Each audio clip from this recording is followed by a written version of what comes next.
Yes, yes, this is Mr. Controversy, and this is the infamous three-point conversion station. Keep it locked.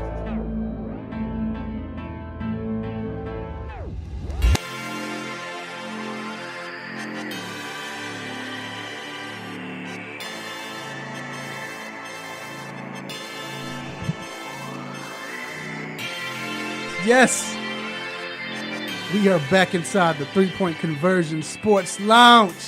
It's your man, Mr. Controversy. Did you miss me? It's another beautiful Saturday morning, man. It's a very exciting Saturday morning. But before I get into that, make sure you let everyone know they can listen to the show locally in Atlanta, 1100 a.m. The Real. Also, they can go to iHeartRadio, TuneIn Radio, Radio Now, 1100 AM, WWE. And I'm not doing this by myself. I got my co-host, my road dog, my partner in crime, my man, D Intellectual. What up, D? Yes, we pumped this morning, baby. We pumped. We are pumped. And like I said, it's a great day, man. We have a lot to talk about. This show is going to be special today. And not just because of biased reasons, but because we have a superstar in the building. And he's going to come on later on, my man, H.O. One of the best. Hey, how y'all guys doing, man? So, but we go, like I said, we go bring him in. He's going to come in later on. We're going to talk college football. Like I said, it's exciting. College football starts today. Man, that's big, huge. If you're a college football fan, of course you're excited. But if you're a football fan by itself, just football fan, you're excited. Even if you don't watch, you're a casual college football fan. The fact that football is back. Also, we're going to talk Major League Baseball. We have the Major League Baseball race going on. So much going on, man. The Braves, they done lost 5 out of the last 7. But you got the race in the West, National League West, the big trade with Andrew McCutchen. I mean, there's so much to talk about. We're going to talk about this NFL, the NFC divisions, rank those. And like I said, we just got a lot to talk about. Stop it, what's on our mind. Hey, D, man, you ready? Let's get it, baby. Quick hits? Let's get it.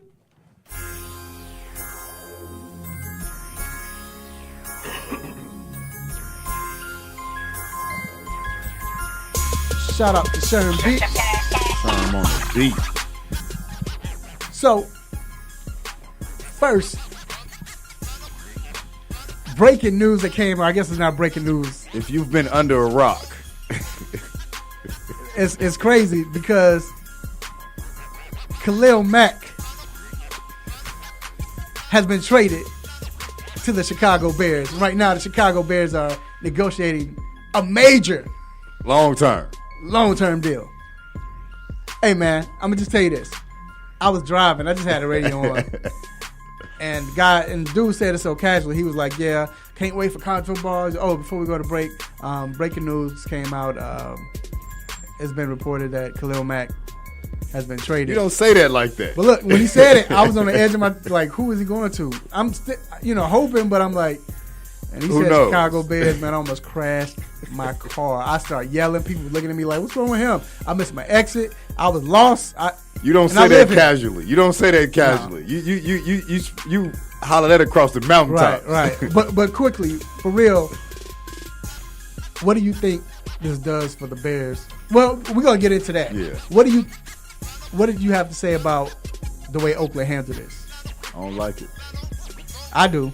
No, but go ahead. I mean, I like it for our benefit, right. but as a player, like, how can you be arguably top 5 best defensive player in the league, and they don't want to pay you?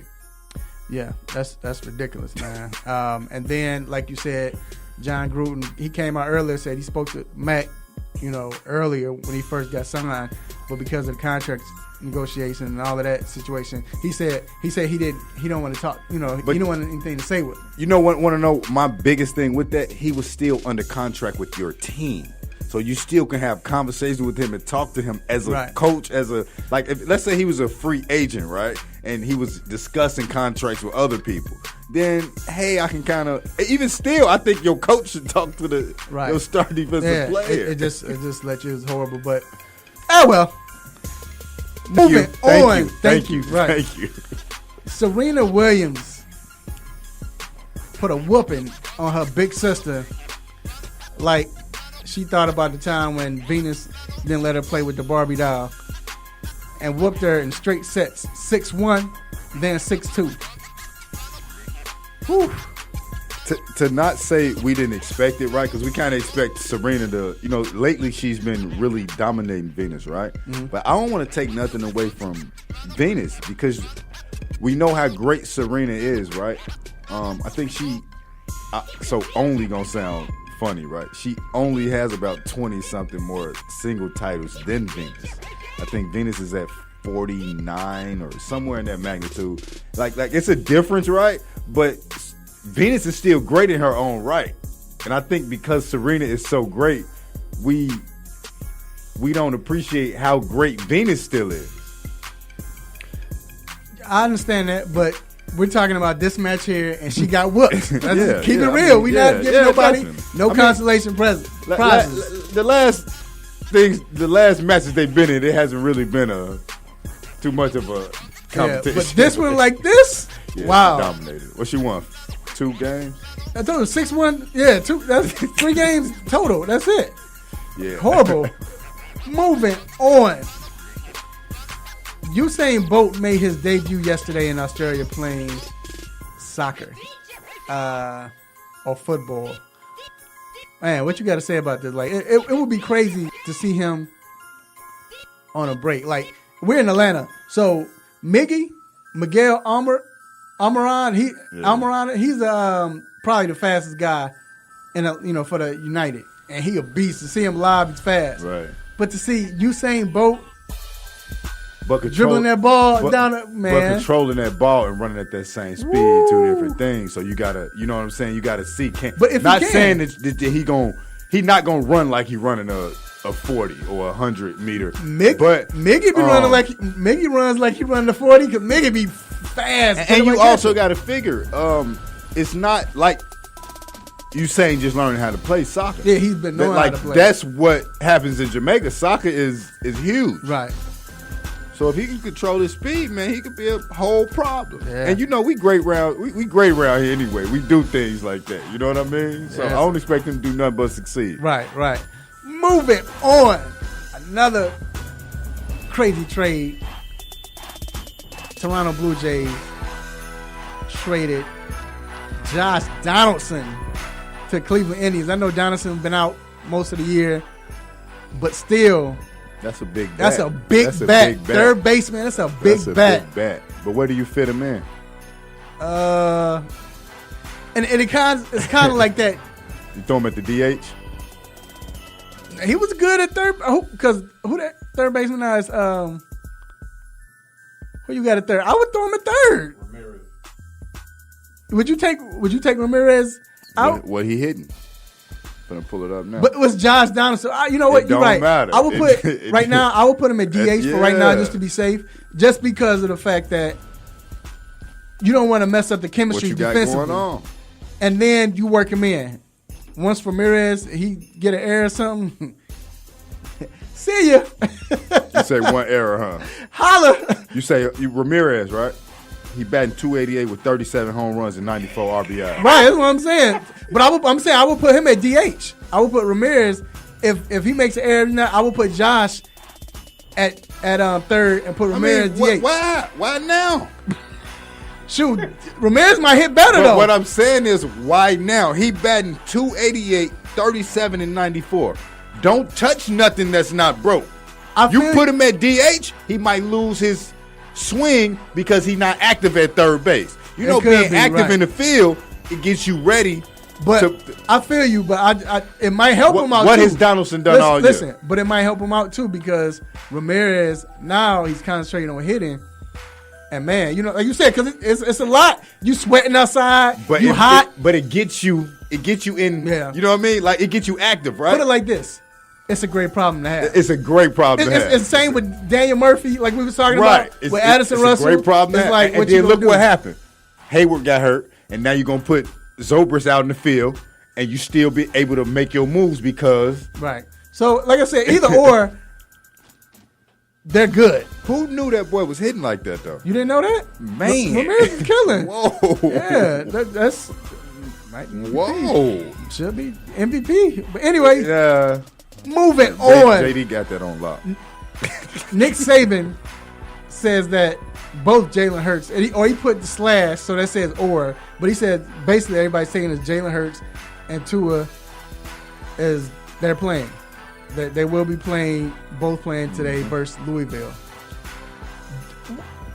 What do you think about that? Because you usually don't see that with Nick Saban. He usually has a guy. I think it's one of those things where he's like, okay, yeah, Tua did what he did right in that championship game. Show me. You know what I mean? I think it's one of them things where like, and Show who show him? he want Tua to show him in not just that national championship. You know, you can get out there and because it's going and it's happening. I think he's like, show me, show me because I'm ready. I want this guy to start. That's what I'm saying. Like, get out there and show me that it wasn't just this championship game and this happening. Because you can get out there and he put Tua out there and we think he's gonna be the greatest and he get out there and he shows why he was. But I think that's why he's sophomore. being smart by saying he's going to play both because, God forbid, this Tua's a beast. Yeah. But just say it don't fit right. It doesn't go That's right. what I'm saying. You have Jalen Hurts. So think about it. When Nebraska said that Martinez was the starting quarterback, what did the other quarterback do? I'm out. He transferred. Which we need to do a topic on that because I'm tired of that. I mean, But- I think we've already talked about it. After Jalen Hurts played 4 games, he can transfer. And but still, I'm be just saying. red-shirted, right? But that's why I say it's smart the way how he's doing. Because if Saban would have came out and made this happen a long time ago, he said, "Look, Tua's going to be our starting quarterback." Jalen would have been gone, and he doesn't want that because he wants to have that just in case. But we'll see. Like I said, we'll see how that we're goes. gonna find out what it looked like tonight. They're playing Louisville, so yeah. And then, last but not least, which was the craziest deal, we're about to see probably another crazy one, the crazier than this with Khalil Mack. But Aaron Donald finally inked a 6-year, $135 million deal, $87 million guaranteed. Big money. Let me get something about you. So we always talk about full, it should be full guaranteed contracts, which, I feel, and I still feel another way about it. But at the same time, when you're getting $87 million guaranteed, bro, that's almost a guaranteed contract. Good Lord. Man, and OBJ just signed for when he signed his contract. Literally, when he signed the deal, he got 51. He signed for $2 billion. Like literally, when he signed his deal, they say he got 51 NFL, as soon as he signed. But like I say, it always takes one person. And when Kirk Cousins did his deal, the fully guaranteed deal, even with OBJ, if he don't do nothing for Aaron the next Rodgers. 2 years, they can hit him for his other 15, 20, and but Aaron Rodgers signed a big deal. And how much guaranteed? It kept going back. I think what was it, G? I think it was like 103. 103, 102, guaranteed. 103. Come on, man. I feel like you should fully them brothers, man. Fully them. They the game that they play, man. What they go through, they deserve to be fully paid. But that's why you might not fully. That's why I understand. Like I said, we're gonna make a topic out of that. But look, that's gonna conclude our quick hits. We're going to take a quick break, and we will be right back with the hot topic.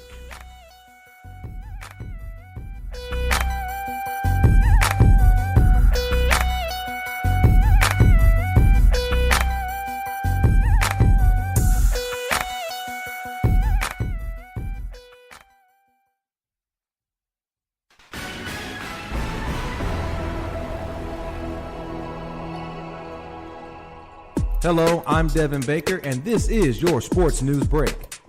The number 3 ranked Georgia Bulldogs will face Austin Peay in their season opener, and the Georgia Tech Yellow Jackets will face Alcorn State.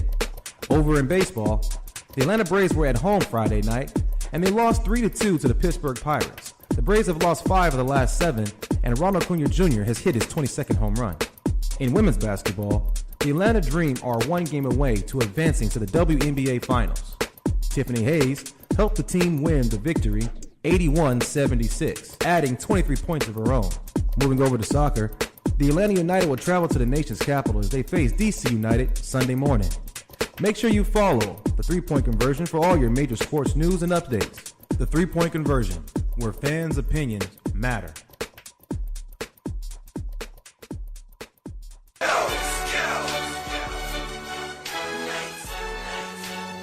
Greetings. Barry here. The Real 1100 wants you to register to vote. Join us for our Be the Change Register to Vote campaign. Come on out Saturday, September 22nd, and enjoy music, refreshments, and a chance to meet some of your favorite Real 1100 show hosts and enter raffle giveaways. Be the change you would like to see. Register to vote with us September 22nd from 10 a.m. to 3 p.m. We can't wait to meet you. And remember, don't boo, vote.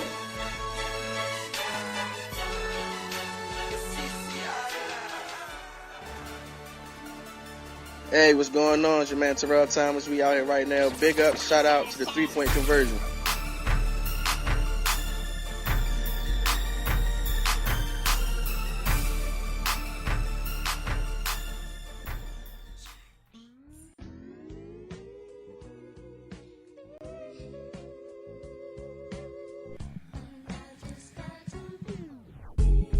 Yes, we are back inside the 3-Point Conversion Sports Lounge. Mr. Controversy with my man, The Intellectual. Yes. And this next segment, the Hot Topic, is brought to you by Cindy Cutter's Barbershop, which is located on 3000 Chapel Hill Road, Suite 206, Douglasville, Georgia. Best barbershop in the South. The best barbers. All of them can cut. All of them, they are witty in a certain way. A lot of ego cutting up there, though. But no, great stuff, man. Like I always say, they're into the community. That's all they're about, man. Helping children, talk politics, sports. Man, talk women if you want. You know what I'm saying? It's a place where it's a barbershop. You want to get away from the house, whatever, come over there. And then when women come, they don't discriminate, They can join in, have a good time. It's great stuff, man. Shout out to Dwayne Chambers. And follow him on Instagram at Simha the Barber. That's SIMHATHEBARBER. And special shout out to my man Holyfield. Appreciate you, Holy. So, the hot topic. Well, first, before we bring in the hot topic, we got to bring in a superstar once again. My man, H.O. What's going on, man? Hi, what's up, fellas? What's going on? Well, y'all talking about them Cleveland Indians, but listen, during the break, y'all saw them sticks. It's not the sticks that's the problem. Right. It's not the sticks. Yeah, Ramirez, Lindor, them guys, man, they got some sticks, and I think Andrew Miller is one of the guys that keeps getting hurt. One of the relievers. That's big. That's big for them. And see, they need to be trying to get some relief help because they got to stop Boston and the Yankees and things of that nature. And we not careful, continue to keep looking out for the Oakland A's, as I said previously. So, we'll see. It sounds like it's going to be a bat off. Just teeing off. Everybody's going exactly, teeing off. But congratulations on Khalil Mack. I know you guys are pretty happy about that. Yeah, we're going to get into it's that. It's almost like saying this is almost as big as Reggie White signing with Green Bay. Yeah, it is. You see what I'm saying? Yeah. And you know what happened. Yes. Yeah, it is. So it's a big deal, to all the football guys or whatever the case may be. But now you just got to execute. That's it. It's a big deal, man. That's all what it is. You just got to execute. So our hot topic, we're talking about just I guess the relationship with the coaches and the players. And what stems from this is, what it stemmed from was, a couple of weeks, we all talked about the Maryland situation where the young kid died off a heat stroke. And Maryland coach DJ Durkin, and if you listen to what I said Maryland coach. So he's still there. And players have come out, players and personnel came out. I think it was 2 players and personnel came out and talked about the tactics that he's used in the past with this team. As far as some of them was like, he caused players to overeat until they threw up. They was upset. People that was trying to gain weight, he would make them something like he got to try and understand this, but if they did something wrong, they weren't good at practice, whatever it was. He made them just eat Snickers, and they have to watch the other players practice. Like, come on, bro. Like, why is he still there? So it brought us to this.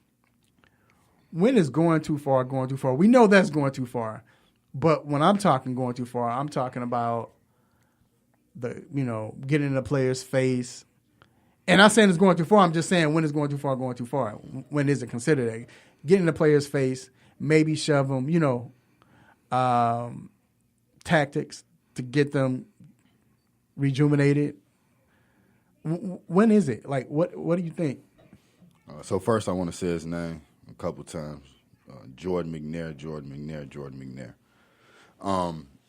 Going too far is so I think, and I think one of the biggest things is, like, as a coach, when it's going too far. You know how you push that player. You might have this player that knows that he can stop running if he throws up, right? Or if he has asthma. You remember back in the day when somebody grabbed you up, you say, I got asthma. Mm-hmm. And they instantly stop and they leave you alone because you got asthma. When you really don't have asthma, you just know that when you say that, somebody gonna stop it, right? Mm-hmm. That's what. So as a coach, what's the understanding? But I think that the climate we live in right now, right, like where we are right now, how many deaths has happened with the heat stroke. If somebody tell you they tired, you got to back up. Right. Even your trainer tell you that. Period. You got to back up. Like, you got to back up. If this player don't want to be great for whatever reason, that's on them. Mm-hmm. If you as a coach, knowing that you expect this player to be great, move on to the next. Right. If you pushing him and he telling you, I'm done, move on to the next. Find the next player that you think want to go through this and want to do that and not going to say he tired or he, you know what I mean? If you got a player that's saying he tired, man, you got to. So, H.O., not even on the I want to go even talk. I want to talk about just motivating now, just on the court during the game. Right. I think first of all, you have to know who you're recruiting. So what you got assistant coaches for? You get to know these kids. You recruit them over a course of a couple of years, and you start to gain their and watch their tendencies and understand certain things. And you talk to some of the coaches and you talk about work habits and things of that nature. How do I motivate? Because every kid is different. So I think it's advantageous for the coaching staff to create some type of relationship or files that you can understand where this kid is maybe going through certain things at home that may not allow him, because we talked about you can relate this to what was the kid that went to Kansas that was having some problems with his mom and in basketball? It's just this past year, right? A couple of years. It was a couple of years ago when he was struggling. He had to keep going home to try to help his mom pay bills and things of that nature. I know you're talking about. And so sometimes, you don't know what kids are going through. Yeah. When it comes to certain things, you so far away from home, you're supposed to be the man in the house and things of that nature. So I think it's situational based, but I think more than anything, you have to get to know the kids a little more than just generalizing certain things. I think these what the assistant coaches are for. You got to get to know the kids. We can even go back to the Eddie Jordan situation at Rutgers and the violence and the grabbing and all this other kind of stuff. That is not just the working out and the heat strokes and things of that nature. Because you mentioned motivating, you can't motivate kids putting your hands on them. Period. And not in that way. We've had several basketball coaches, head coaches that have gone down for that. So I think you kind of got to get to know the kids, man, and try to run a clean program, because these days Can't put your hands on I folks. think that's the biggest thing, like you're saying, these days. It's Exactly. not the Bobby Knight days Exactly. no more. Well, It's see, not the days where you used to be able to grab somebody, and that's what, like, the kids now, grabbing them or putting hands on them, that don't make them want to do. Let me stop you right there, though, because I want to go there next. You just said, like, those were the days, these are not the days. Well, just say if they were the days, like, that's where I'm getting at. Is it still okay? Because it's funny, and I say most, I think it was a few, but most of Bobby Knight, and if it's more than one, if it's more than none, it's probably not good. But most of everybody Bobby Knight played for was okay with Bobby Knight doing that. Right. And because they knew that's who he was. Right. But we all knew that was just Bobby Knight. And that's what I'm saying. Is it, because we heard about the JBL league? With the league with LeVar Ball? Yeah, LeVar Ball when dude was hitting them, and you know what I'm saying? Right. Yeah, one of the coaches of the teams was like pushing a player Right. So during the game. right. So let me switch it. So if we say they can't do that, it's not good. Let's flip it. So then, is it okay for these college players to get the favoritism that they get, like the stars? Because they're putting in the work. Right. They're doing all of the great work. Is it okay? I'm going to start with G. Is it okay for them to get that? As far as them getting like the preferential treatment, I mean, they're part of the reason why the school brings in so much money. So if they get free shoes or gear. No, I'm talking about like the coach.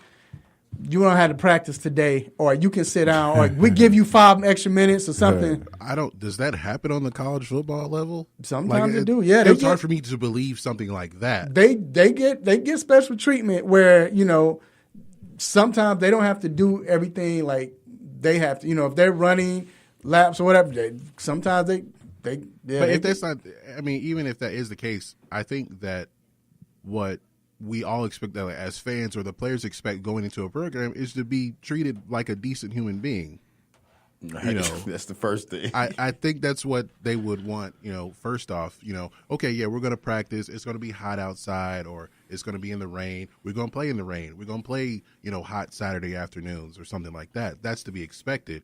But if you want us to if we're supposed to be healthy, if you want us out there on the field, then we have to take some of these precautions. Like if we're prone to heat strokes, we should have water breaks or something to keep us fresh and not to like drive us to the point of. But I'm not even talking about that though. Like I get that, we know that, but I'm saying treat favoritism. Like as far as favoritism, I mean I can't really speak to that. But as far as like if they get certain things, but as far as like how they get treated in practice, it's hard to see that on the college level or even in the game. So, say if they mess up, and I'm gonna let Dick come in. Say if they mess up, I don't yell at you. I mean, certain coaches we know, Saban and all, we know how they are. But certain coaches, I won't get in your face and yell at you because you're the superstar. But this guy right here, I'm getting in their face.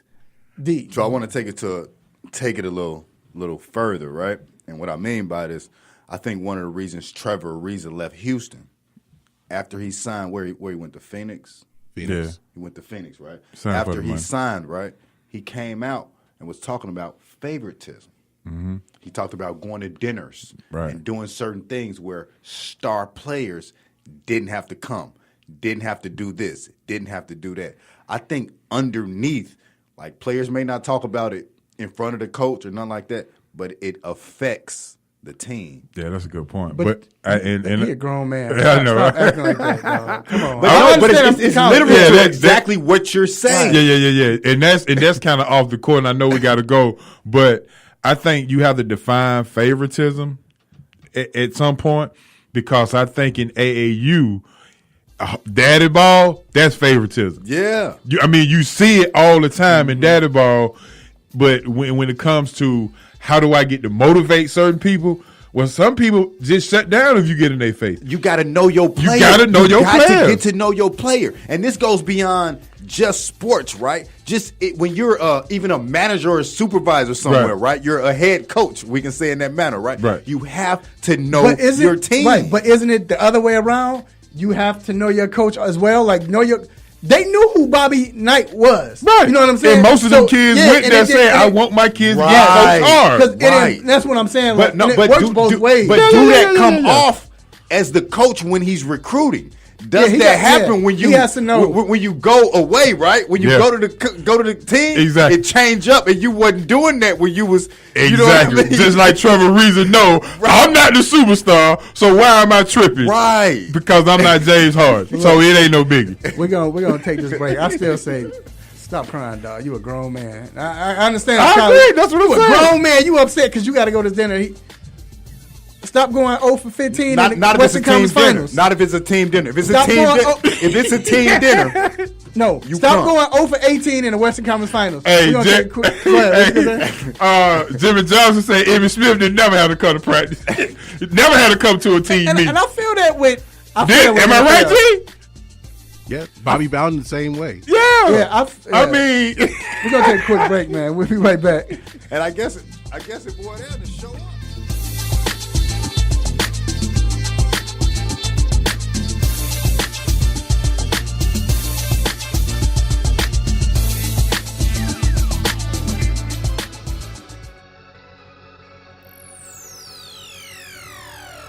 Ladies and gentlemen, this is Cat Williams, and you are listening to 3 Point Conversion Radio.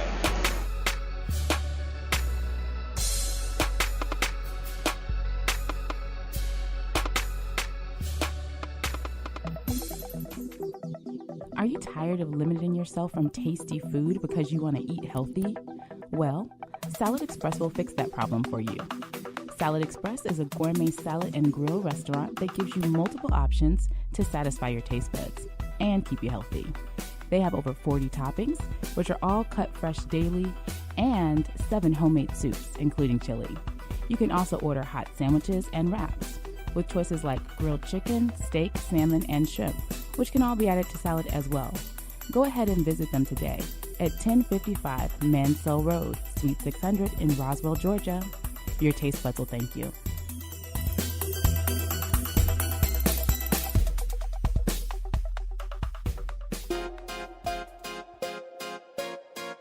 What's up, y'all? It's your boy Kent Bazemore from the Atlanta Hawks. You're now listening to 3 Point Conversion.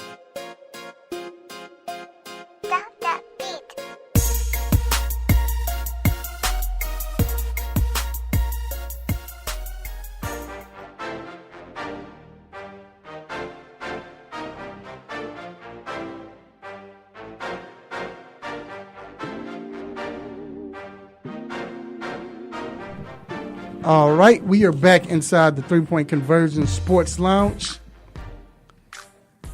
Getting it revved up.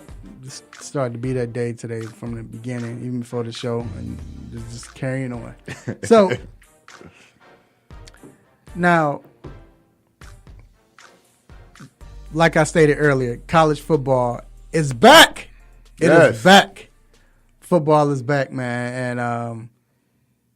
And quickly, Thursday was a very interesting game with who played Thursday? It was Northwestern, Purdue. Yeah. And that was and that running somebody back play like Utah State.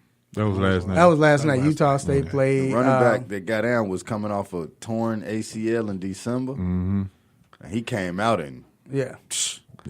And Wisconsin came. They played Western Kentucky, and I was talking to D Intellectual, and I was told D that Wisconsin looked good at first. I mean, in his first game of the season, but it's like they supposed to drive that team. That team was supposed to get drove, but they came. I was going to say, what's the score? They got better, and they did their thing, and but yeah, so it's back. First start of the local teams, Georgia is playing today, and shout out to Austin P. My cousin works there. Oh, he does? Yeah, it's a money game. They better spend it wisely. Shout out Austin P. Yeah. So Georgia just scored their first touchdown. It's gonna be a long day. It'll be a long day. They scored already? Right off the bus? Well, I'm saying the bus still en route. The bus ain't around. They scored. They up 17-zip right now. Exactly. But anyway, so we'll see how that. We want to see what Fromm does and see what the young kid does. And then Georgia Tech, they're hosting Alcorn State today. So like I said, it's not big games. The 3-point conversion has coverage of that game, but we'll see what happens. But it's some statement games going on today, and when I say statement, I'm saying today doesn't. For some teams, it can, but it really doesn't determine if you're going to be in the national championship playoffs or not. But at the same time, this is that statement game to show not only your fans, but the country and other teams, hey, we're for real. And I want to start off with this game first. We talked about this last week, and this guy, we know it's for Harbaugh, but I'm going to ask H.O., do you think... This is 2 weeks ago. Yeah, it's 2 weeks ago now. Yeah. So Michigan plays Notre Dame. The number 14 ranked Michigan plays the 12th ranked Notre Dame. Now, do you think that this is much more than just for the coach, for Harbaugh? Or who is the statement game for? Do you think it could possibly be the quarterback? Or even Notre Dame, for Notre Dame? Like, who really needs this? Well, speaking of favoritism, Notre Dame ain't ever got to worry about trying to prove nothing to nobody because, trust me, in the end, they're going to always be there. But I think you're talking about Notre Dame and Michigan, two high-profile teams that normally don't play this early. Right. Normally don't play this early. First game. So normally when they play, they're already in rhythm. This is the first game of the season. Notre Dame loses their best running back, comes back. Their leading rusher is the quarterback coming back, but they got a good defense. And Michigan, so the naysayers say, or so the guys say they got one of the best defenses in the nation. So this... Wait. You say that way. Why are you saying it like that? You don't think because so? we don't know. Okay. I mean, we don't know. We don't know. But you said Notre Dame has a great defense. You just said that. But it don't matter if they do or they don't. The favoritism is going to always put them. Right. As number, okay, right. No, you're right. I said you're definitely that right about that. Right. But we'll see. And the thing about it, obviously, is the Shea Patterson situation. He done got more airtime. I know he got his Twitter followers up because he done got some airtime on ESPN this week, baby. So I think Michigan is the team that you want to look forward to see. Is the defense what they say, and is Shea Patterson what they actually need? Because if you paid attention, Desmond Howard picked them to win the conference. So I'll say this, and I'm ask this quickly so we move to the next game. With Shea coming to Michigan, do you change the plan up? I know you will because you have a better athletic quarterback, better quarterback, but do you still stick with the basis of let's run the ball? We have a great defense. Now when we throw, it's just more dynamic, but let's run the ball. You know, it's kind of funny, and I think we talked about this earlier. When Urban Meyer came, he brought a lot of speed to this conference, the Big Ten. Mm-hmm. Michigan was more like a pro-style offense. Mm-hmm. Jim Harbaugh went to Michigan running that same pro-style offense. He kind of got with Kaepernick and in San Francisco and kind of did some readjusting and things of that nature. So it's like, do you stay with what you know, or do you try to adjust and try to follow the speedy Ohio State way because I got a quarterback that, by all means, in this fact, Alabama could not stop Shea Patterson in 2 years. Mm-hmm. And so Alabama had to actually change the way they defense. They put more speed on defense and got all of the bigger boys off the line, so they had to trim it down because of Shea Patterson. That's a trip, ain't it? Yeah. Now, I want to skip that game. We're going to go to the Miami, number 8 ranked Miami versus 25th ranked LSU Tigers. Why you shaking your head, G? H.O. already knows what I said about this game. Exactly. I would pick LSU, with Miami, they have a opportunistic defense. I don't know who they have on offense, and forcing turnovers while entertaining and fun to watch is not an ability. You got a point about that. You got a point. He got a point. And they lose their best running back, I think Harmon, to the NFL. They may have gotten back one of the receivers in Miami, but that's what I was going to say. Who named Miami? Well, I know they had that one guy who's like 6'5" and makes one catch a game. Well, the quarterback is coming back, but he's not really a quarterback like that. Yeah. Well, so like, y'all hollering upset? Well, I mean, you got a transfer in Burrow at LSU, who Joe Burrow came from Ohio State. And the reason I say upset because it's 25 against 8. So it sounds like y'all not saying it's an upset, really, if they win. Not really. But based on the rankings, it would be an upset, right? I mean, I don't really believe in Miami. I mean, I don't really – first of all, I don't even trust these rankings right now. No, it's too early. Throw that out the window. Right. I think Orgeron, whether he got the job that he wanted, but you get the job that you want, but you're still on the hot seat anyway. I mean, because, again, their whole thing has been you never got that quarterback with all the talent that think about it. They had Landry and Odell Beckham at LSU at the same time. And they couldn't win. You didn't even hear about them. And they had Dwayne Bowe. Yeah. And you can't blame it on Les Miles now. I mean, for years, that was it. And, I mean, to me, I think. Do they still have the same recruiting coordinator? That's probably that's two of the top 5 receivers, 2 of the top, at worst, 10 receivers? Because they hadn't had a good quarterback. Since Jamarcus Russell. Since what's the name was there? Nick. Only in college. Since Nick was there. Right. Mitch, I'm glad you said that. Only in college. All right. So now, we say upset. Y'all think Miami? I don't believe in Miami, but I don't believe in LSU either. So I just think this this will be the highlight of LSU's season, and Miami will probably go like 8-4, and Ed Orgeron he'll probably get 5. So they're going to be out there top 25 quick, huh? Yeah. I didn't think it was a good game anyway, but I mean, okay. But then we have Virginia Tech, number 20, playing FSU. Now, this is interesting. Of course, we want to see what Francois is going to do. Right. Is he back? Is he legit? I mean, the first year he was amazing, but still, it's like, that was 1 year. Virginia Tech. Defensively, as always, special team wise, they're going to be good. Don't know if they quite have the athletes as Florida State, right? But you don't know what Taggart is actually bringing to Florida State. You got athletes. Obviously, Francois played great against Alabama in the first game last year. Mm-hmm.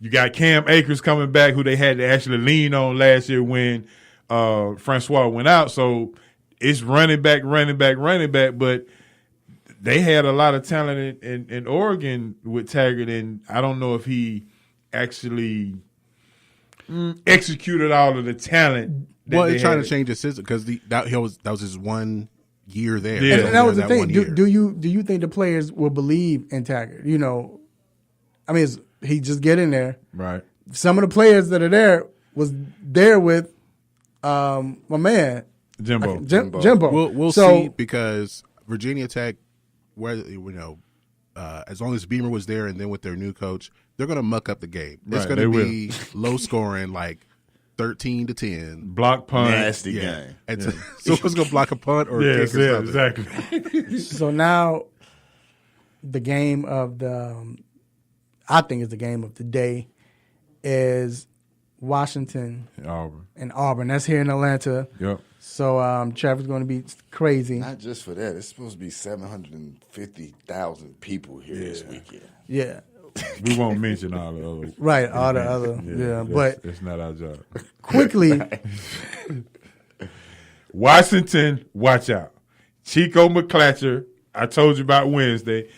Miles Gaston, the running back, and Jake Brown, and finally is graduating. Yeah. Well, I guess. He's been there 6 years. Been there for like 8 years. Yeah, something like that.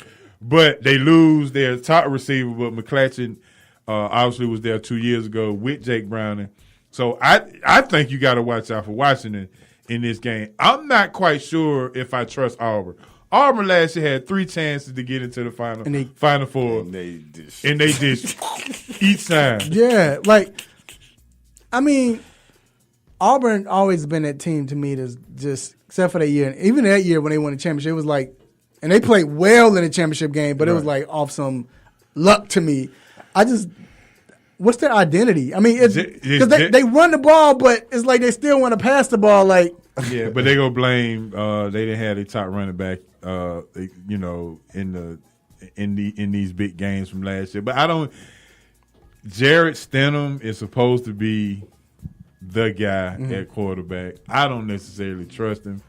I don't know what kind of running game. You physical up front, but you got to experience watching a team that has to travel all the way across the country to come here in Atlanta.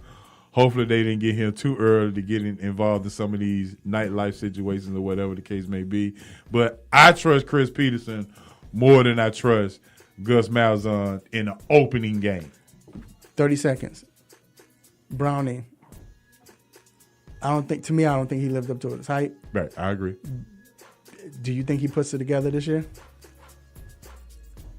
He's a college quarterback. I'll just say that. Well, we're going to sign off just like that. We're going to take a quick break. Take it for how you want. We're going to take a quick break, and we'll be right back.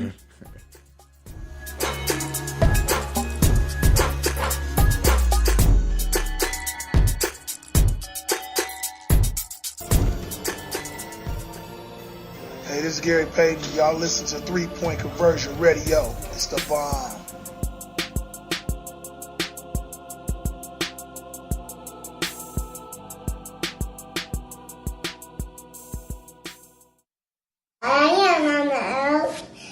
I listen to the 3 Point Conversion Radio. Yeah, check out my man, Mr. Controversy, on 1100 a.m. Saturday mornings, 10 o'clock. Sports Talk, 3 Point Conversion, where fans' opinions matter.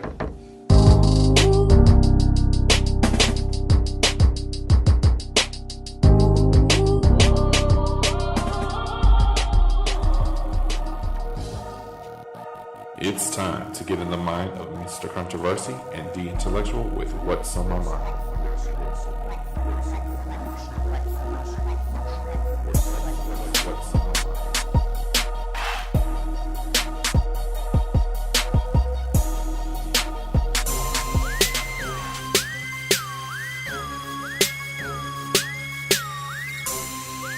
Back inside the 3 Point Conversion Sports Lounge. And this next segment, What's on Our Mind, What's on My Mind, is brought to you by Sucker Free Life LLC. Make sure you live your truth for the world to see, because everyone can be sucker free. Make sure you purchase your apparel today exclusively on Facebook.com/Sucker Free Life LLC. So this is that segment where we like to talk about what's on our mind, where we're not interrupted, and we have 4 to 5 minutes to talk, get some stuff off our chest. And this is what's on my mind. It might not be a popular opinion, but oh well. So I mentioned earlier about the situation in Nebraska, and it's been a lot of situations, and I'm sorry I can't name all of the names, but we saw it happen at Texas A&M. We saw it happen. It was 3 quarterbacks, right? That did that. 3 quarterbacks left, and you see it more than often. And only reason why I don't agree with, I understand if you're getting treated unfairly, and you want to leave, okay, but you're upset because or if you got recruited and you were promised a job and you're not getting it, I could kind of understand that. But if it's to the point where because you lost the competition, bro, you just lost. And now people say, well, he should go somewhere where he's because it doesn't happen like that in life. It's not like that. Because the funny thing is, let's say if you do go somewhere and then you get to shine, you go to the NFL. What's going to happen when you sign that contract and somebody beat you out and they don't trade you or don't cut you? What are you going to do then? You can't force a trade. You a young pup. As some older folks say, you a young buck. Like what you going to do? So I think the parents that's dealing with these children, I know you want your son to play and you think it's costing you money. I get that part. But man, to just say I'm leaving, because he's named the starter. Now, if it's a situation that happened within like Ohio State, that situation, whatever, the Penn State situation, which is cool, they were saying, look, if you all want to leave, y'all can go. We'll give y'all a transfer. I get that. I understand. But just to leave because it's tough, you lost the competition, this guy was better than you, so now you want to go somewhere else and play. Just like that. That's weak. That comes from everybody gets a trophy. That's where that comes from, really. Because you can't take competition. You can't take losing or saying, I'm not as good. Get better. That's it. And I think because of the players, these organizations and the committee, I should say, are letting them get away with this. Something needs to be changed because it's not like that in the real world. And then we see when they go to the NFL, we've seen it in other sports, when favoritism and stuff like that. And then when they go to an NBA team or Major League Baseball team and they don't get it, they don't know how to act and conduct themselves or take it, they're not out the league. Why? Because they show their tails and now nobody wants to deal with you. Because you a spoiled brat that might be garbage, or just you a spoiled brat because you want your way. You can't get your way all the time. And I really think that this is a bad example for these kids. They need heart. They need competition. That's why you see the tough ones, going to the NFL or going anywhere else, and then they make it because they're battling. Or he wasn't supposed to start, but he started. Now, if you played 2 years with this team, you was with there 2 to 3, and okay. But as soon as they tell you you can't get in, or you're not going to start, that's where it's like, no. And if you got 1 year of eligibility left, yeah, go ahead. You need to go somewhere probably. You know what I'm saying? Because now you're trying to get out. But to just automatically say, I'm leaving just because, and give them that right, forget, in my opinion, it's wrong. And it's horrible. And that's what's on my mind. That's what's up. You mad about it? It's just sad, man. I just hate that, man. It's participation trophy. That's what it is, man. Everybody gets a participation trophy. And then you look at it, what happens? You get that. They don't know how to lose. My son was getting one. No, if you're not first, you're last. Yep. Agreed. That's what it is. That's what's up. Can't be mad at you. So it's definitely time for me to talk about what's on my mind.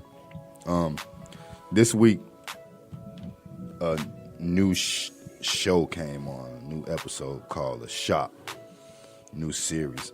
It's LeBron James, where he's in a barbershop. He's talking about, he's being candid. He's talking about anything. He's speaking freely. There's no holding back. One of the biggest things that came out this week he talked about was his participation, how he felt about when he went to St. Mary's. Isn't that the school he went to? Was St. Vincent's. St. Vincent's. When he went to St. Vincent's, when he first came in, he did not like white people.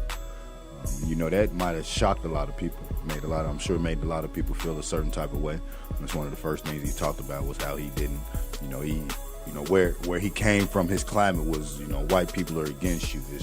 They don't have no goodwill, no good feeling about you. They don't want you to succeed. That's where he come from. And I know, you know, coming from an urban area, that's how it comes off, and that's what you're used to. Another thing that he talked about was how black athletes are held to a different standard than white athletes. One of the biggest things he brought up was if he's out, he's with his family, he's at dinner, and somebody came up and wanted a picture. If he says he's at dinner, you know, he'll be blasted. It'll be everywhere on every social media, on news channels saying that LeBron didn't want to take a picture with anyone. But if it was Tom Brady or Aaron Rodgers, they'd say, hey, he's with his family. That's understandable. You know, let's try to catch up with him later. You know, it's always that double standard when it's a white athlete and a black athlete. But that's not even what I'm really getting at. What I'm getting at is the appreciation that I've found for LeBron James. I don't want to say I've always been against him, but I think one of the biggest things is that he has always knocked the Chicago Bulls out of the playoffs. So regardless regardless to how I feel about him as a player, person, or anything, it's like one of them things, right? Like, you know how Cleveland hates the Bulls because of what Michael Jordan did to them in all these playoffs? I can't like LeBron. So when D Rose was at the top of his game, MVP, guess who knocked us out? The Heat.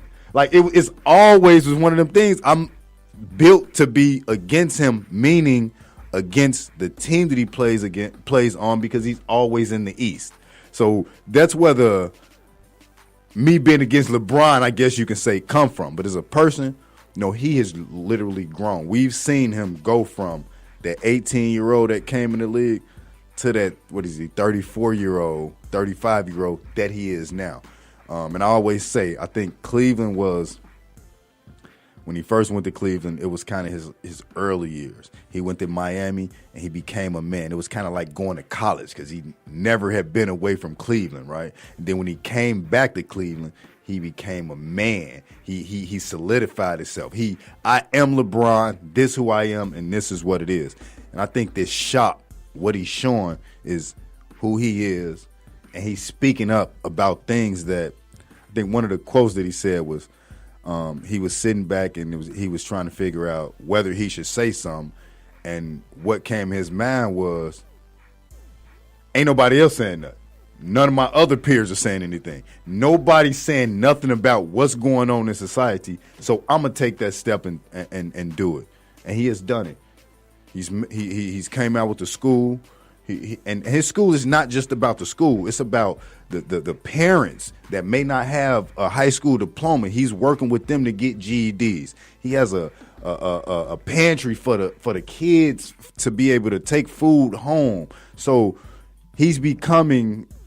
So I don't want to say Muhammad Ali, and the reason I don't want to say that, because what Muhammad Ali did and what he went through, I don't think that that there's a comparison to that, right? Not wanting to go to the war and talking up against racism in the 60s, that's a completely different thing than it is right now, right? So I don't want to say Muhammad Ali. He is the LeBron James of his era. He is what exactly he's supposed to be. That's why I don't compare him to Mike. He is who he is, and I appreciate for everything that he do, and for him to come out with this show to speak openly, freely about everything that he's speaking about. Man, hats off, kudos, and salute LeBron James. That's what's on my mind. Yeah, he's been great, man, when it comes to things like that. Probably still not a fan yet, you know. That doesn't translate to the NBA. But now I can watch him and don't have that hate in him. You know, I used to have that hate. Yeah. I didn't like him at all. Yeah. Rooted against him, you know. Well, like you said, that was mainly just because of he knocked. I was never a LeBron fan when he came in, but until right, because he was crowned. When he when he got with Miami, and then they started knocking the Bulls off, and that's when it got to the point. And even as other than the basketball, some of the moves you made was kind of funny, right? Like, I ain't really feel him. You know what I mean? and you know, mainly because they we're beating the Bulls. So, but I think what happens is that they grow, because I didn't appreciate Kobe until late in his career when he made that change, right? When he started doing things different. You know what I mean? And I think what it is that they come in young, and they grow up. And they get to maybe where we were already, right? And I think that's one of the biggest things. I just hated on Kobe. Look, we're going to take a quick break. We'll be right back. You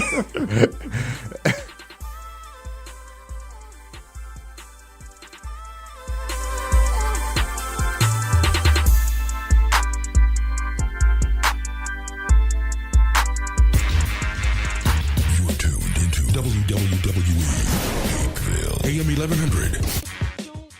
The opinions expressed during the sponsored programs on this station are strictly those of the program hosts, guests, and callers and are not necessarily those of Beasley Broadcast Group, this station, its staff, other advertisers, or agencies. Sports Roundtable. Ric Flair or Floyd Mayweather, who has the most swag? Two things. When you transcend race and the African Americans get behind you with woo! Woo! And allegedly you sleep with Halle Berry. Woo! Drop the mic! Catch Sports Roundtable every Wednesday night from 7 to 9 p.m. on WWE 1100 AM and SRTradio.com. Give me 2 claps and a Ric Flair. What's good, family? I'm Marlon Sucker Free Jones, a Sucker Free Life Double LC, and I'm locked in every Saturday to the best sports show on the planet, the 3-point conversion, with no team or no players off limits. So let's talk sports, the best of the best, the worst of the worst, and everything in between. Can you dig that?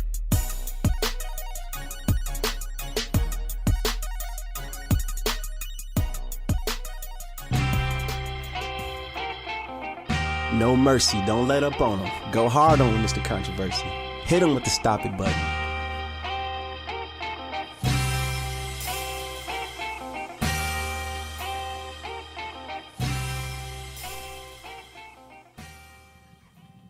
All right, we are back inside the 3-point conversion sports lounge.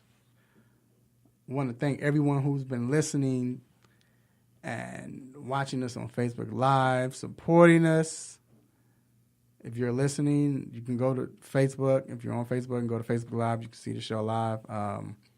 Also, if you're watching it live and you have to leave, you can listen to the show on 1100 WWWE, or 1100 The Real, I should say, AM, or just go to iHeartRadio, Radio Now, and Tune In Radio. We're there live right now.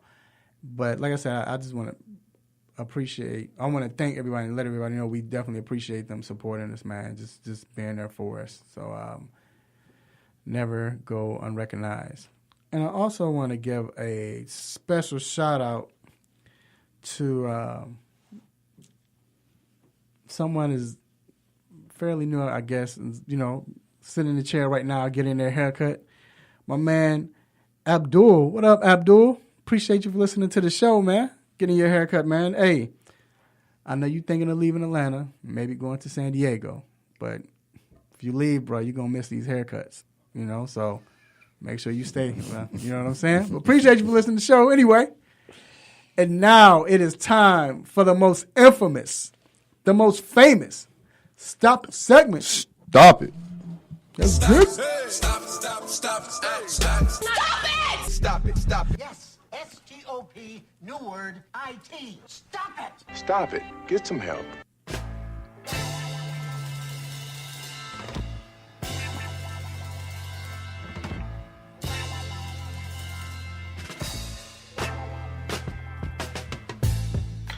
All right, dude. It's on you. Yeah, so this week some more documents came out regarding Zach Smith and OSU, Ohio State. The Ohio, ain't that what they say? The Ohio State University. So a police report came out. In 2015, there was a police investigation into Smith after Deputy Title 9 coordinator heard about it from law enforcement. The document dump features some of her handwritten notes, which include a run-through of some of the school preliminary options. And what they're talking about, is what they're going to do with the team. Restricted activity.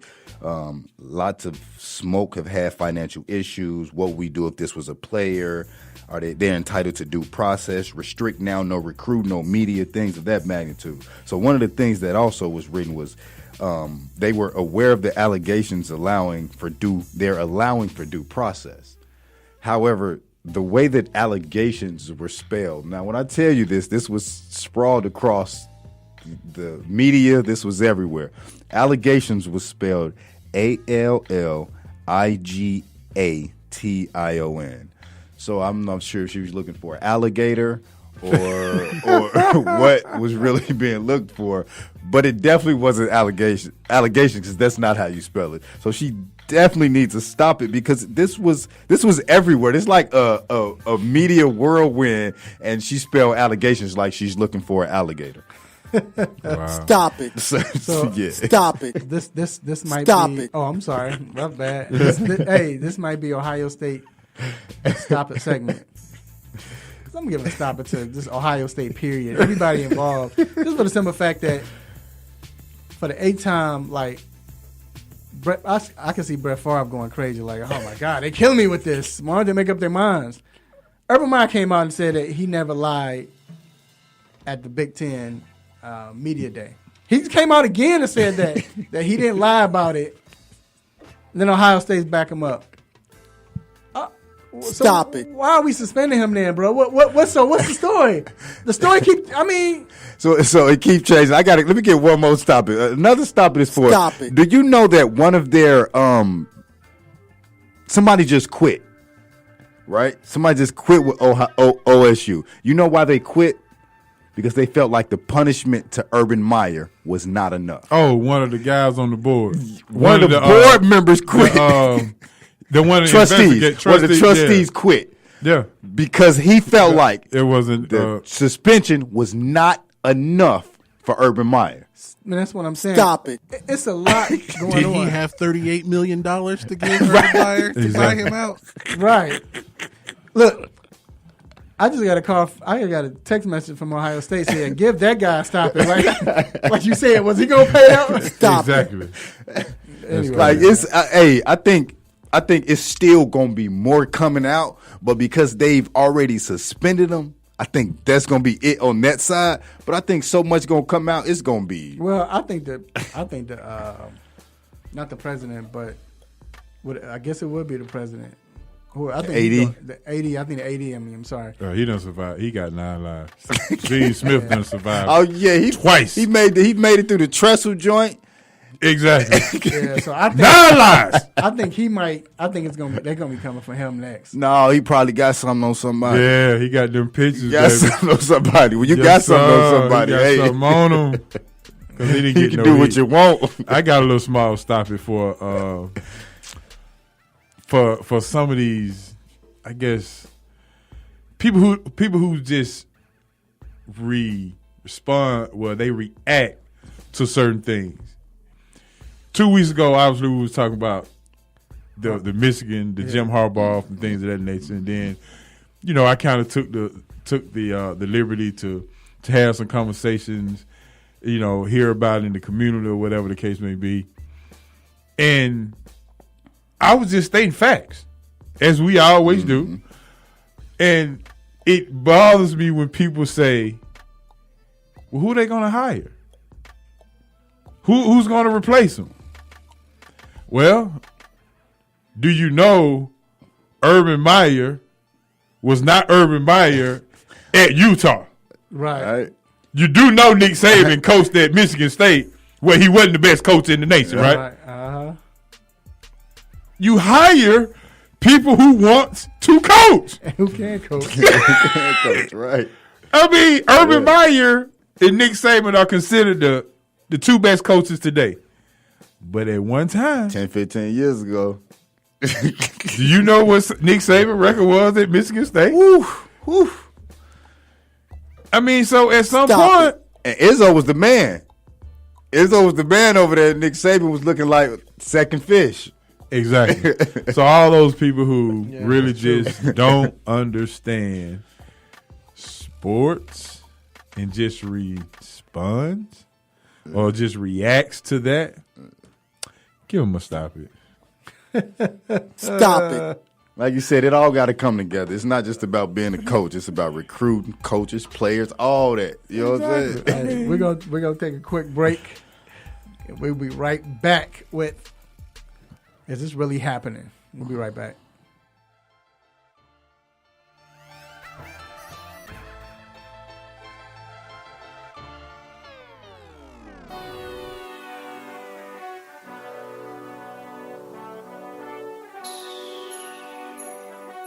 Let me break down to y'all what's so dope about the three-point conversion.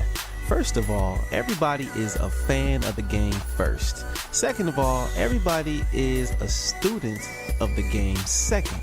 And third of all, we're the average sports fan just like everybody else. We're not coming in here, walking with our nose tipped high, acting snooty, acting brand new. This is a grassroots organization. Bar none. The three-point conversion, where fans' opinions matter. Be sure to visit the website www.the3pointconversion.com. Get your fix, get your articles, multimedia, and everything else that you, as a sports fan, need. So again, the3pointconversion.com. It's where it's at, man, where fans' opinions matter.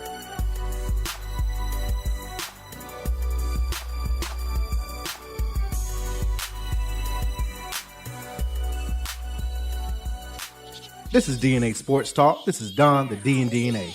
Make sure you check us out each and every Monday, 7 to 9 p.m. Eastern Standard Time through TuneIn Radio, iRadio Now, and iHeartRadio. And make sure you check out DNASportsTalk.com. If you're more than just a Hawks, Falcons, or Braves fan, get the latest and greatest sports news on MLB, PGA, NASCAR, WNBA, NBA, NCAA, and NFL news and highlights.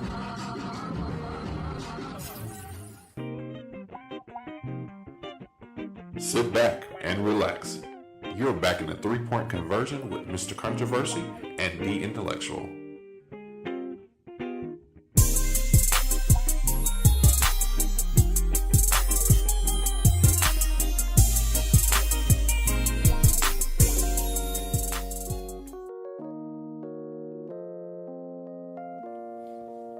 All right, we are back inside the Three-Point Conversion Sports Lounge. We got superstar H.O. Yeah, you already know how we do it. And we got D, Intellectual. You know how we get on. And we got Mr. G as the engineer. Yo. I knew it was got yo. All right, quickly, because we have to move on. We'll start with the guest first. What you got going on, man, this weekend? Man, just some chilling, man. College football is here. First weekend, Labor Day weekend, is smooth sailing throughout the whole weekend. Got a fantasy draft at 4:30 today. NFL. That's about it. I need to holler at you, man. You do. Yeah, I do fantasy, bro. You can't do it though because the show is Wednesday. Yeah, Message drafting Wednesday from 7 to 9. Oh, wow. On 1100 AM The Real. Yes, sir. But what you got going on? I think you can do both though. Really? I think you can draft and do your show at the same time. What you got? What you got going on? Well, it's like you said, it's Labor Day weekend. Barbecue, man. Barbecue. Yeah. House in the Park this weekend.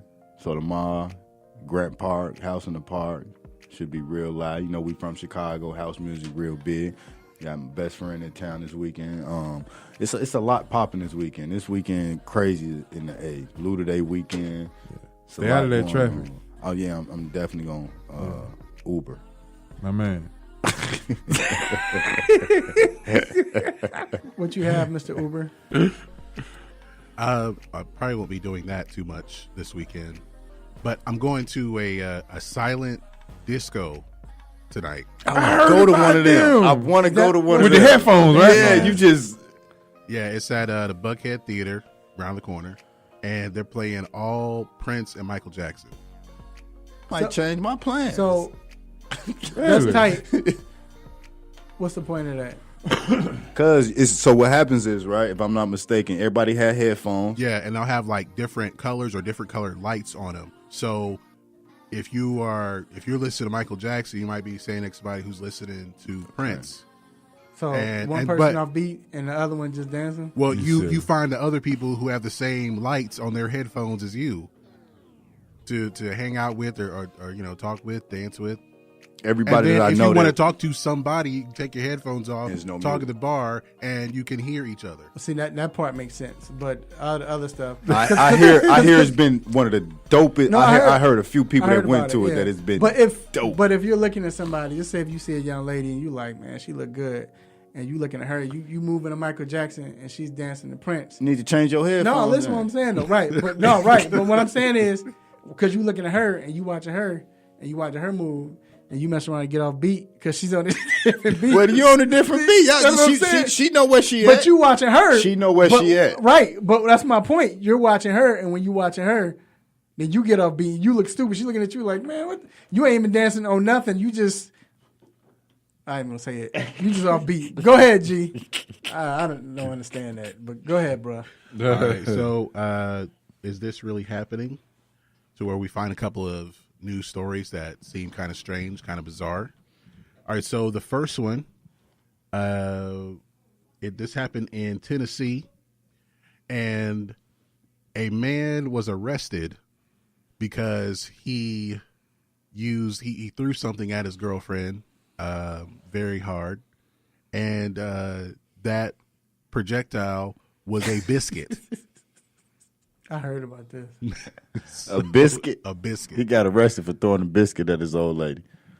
He was arrested. Jeffrey Tomerlin was arrested after he allegedly threw a biscuit, quote unquote, really hard at his ex-girlfriend's face. And he did that because he saw her with a new guy. And he yelled some racial slurs according to reports. So that means the guy, Jeffrey Tomerlin, is white, and we can assume that the new boyfriend is black, at least not white. Right.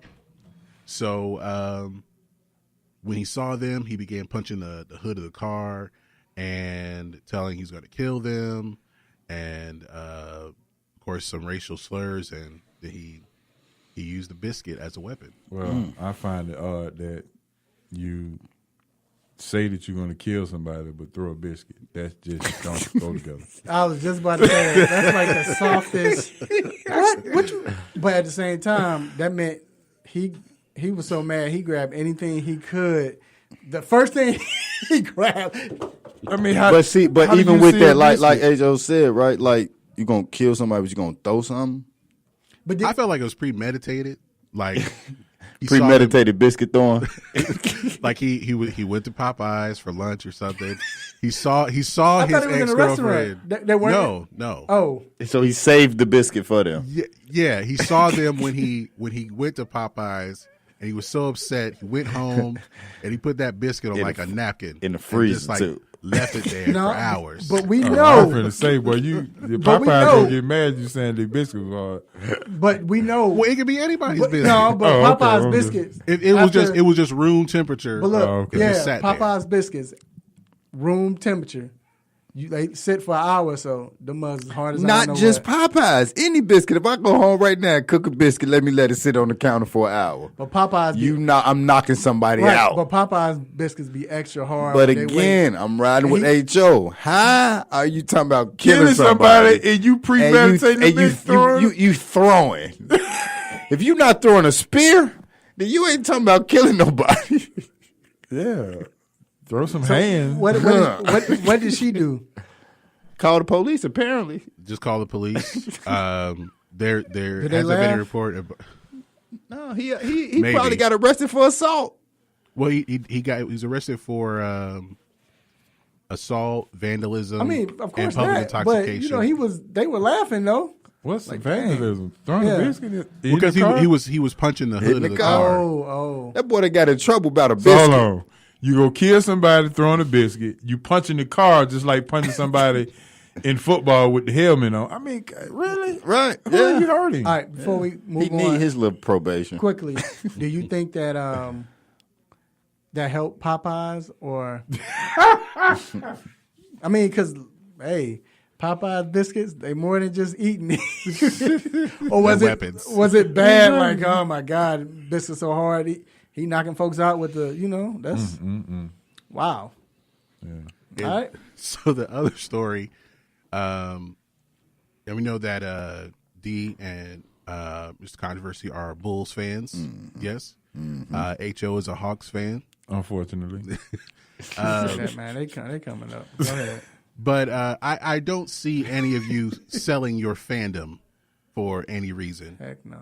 So a guy who is a Knicks fan sold his fandom, sold his allegiance to the Knicks so that he could be a Lakers fan because they have LeBron.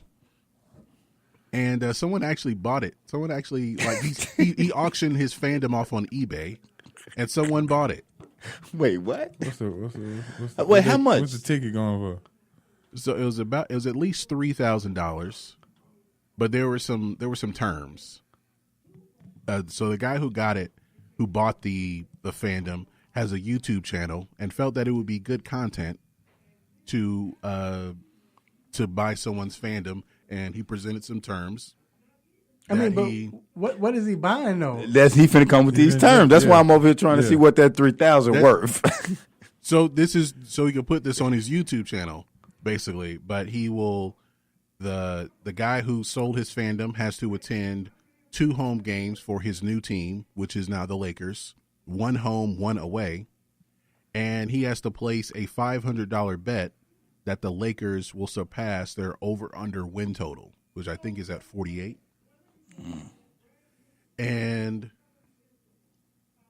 yeah, this was auctioned off on eBay, and he's no longer a Knicks fan, but he's winning. I think I'm trying to figure out if I can do that. I'm not saying I will, but hey, I mean, it's a thought. That's right. You still got $2,500, and you can go to LA. Right. You get a trip. You're gonna do a trip to LA for the game, and then you see him again in New York, right, in the Garden. And what team you gonna do it for? I'm not saying I can do it. No, I'm just saying. But if you did it, what team would you do it for? Oh, we're gonna put everybody on the spot, right? No, we'll put everybody on the spot. Yeah. So what team? Well, I'm saying what team? I'm bandwagon. I'm Golden State. But what team you doing it? What team are you trading your fandom for? For you, Chicago? I just told you. I'm Golden State. I'm bandwagon. Right. No, but who are you leaving? You leaving the Bulls? That's what he has to. I mean, that's what it would. Who would you leave? I'm the Hawks fan, but my value. I'm saying whether it's NFL. I'm just saying any team that you love. The Fire. The Fire. You're not a Chicago fan. You're not a Fire fan. That ain't got no value to it. Chicago Fire. It'd have to be the Hawks. Yeah, it'd have to be the Hawks because they come in fourth. With I know. I know it's the Dallas Cowboys right now. Might be Florida State. Yeah, it'll probably be Florida State. I'm trying to think. Who would I do it for? My college team, I'm still, of course, Illinois. I think I'll probably give up. Can I say the White Sox? Because I know that's probably. But no, you're not a White Sox fan. Watch out with that. I mean, I root for them. I'm a Chicago fan, so I'm would. a Cubs fan. Yeah. Hey, that'd be hard, bro. It'd probably I do it for that. Yeah. Ooh, would it be the Bulls? It's definitely not the Bears. I'm gonna need more than that. Look, I don't know that 20. I have to come up with my own terms. Yeah. But them terms ain't bad. And then he bet on 40. I thought it was like 48. He got to buy a jersey. Right, and got to wear this. Yeah, I thought it was going to be something crazy. But 48. I think the Lakers can win over 48. But even games. still, he's still 2,500 up, even if he lose that 500. And he'll win. And the other 500 you can use for the trip and the ticket. Yeah. You still $2,000 up. Yeah. Man, that's crazy. Yeah, you might. Yeah. And he might come up with that 55-win team. Because if he plays a $500 bet, could win. All right, so real quick, man, what you think was still the wildest, the craziest? I just wanted to add that he decided to do this because the Knicks passed on Michael Porter Jr. and that upset him enough. That reasoning, the reasoning behind it ain't. That's not enough. Kevin Knox might be enough. But I think that was the wildest. Can he have a? He need a stop. Yeah, can he get a stop? Yeah, he definitely. Because when Kyrie and Jimmy Butler go that next, he gonna change. He gonna switch back. You know what I'm saying? Yeah. But for your. But because of Michael Porter Jr. Yeah, and right now his back is. They say he had this miracle surgery though. Yeah, he took some black seed oil or something. or HGH. All right, we're going to take a quick break, and we'll be right back. Coconut oil.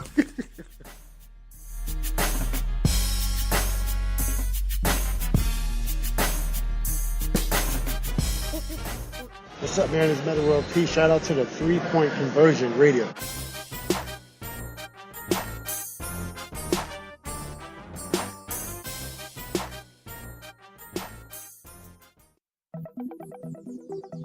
Are you tired of limiting yourself from tasty food because you want to eat healthy? Well, Salad Express will fix that problem for you. Salad Express is a gourmet salad and grill restaurant that gives you multiple options to satisfy your taste buds and keep you healthy. They have over 40 toppings, which are all cut fresh daily, and 7 homemade soups, including chili. You can also order hot sandwiches and wraps, with choices like grilled chicken, steak, salmon, and shrimp, which can all be added to salad as well. Go ahead and visit them today at 1055 Mansell Road, Suite 600 in Roswell, Georgia. Your taste buds will thank you.